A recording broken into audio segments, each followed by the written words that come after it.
You ask Tiger to solve. This deals with linear equations with one unknown. The final result is x equals 9. Let's solve it step by step. Group all constants on the right side of the equation. Add 18 to both sides. Simplify the arithmetic.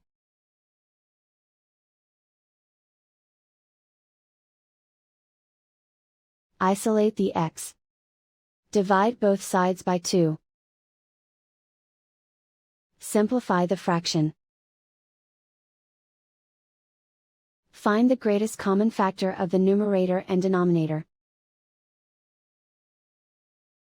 Factor out and cancel the greatest common factor. And so the final result is x equals 9.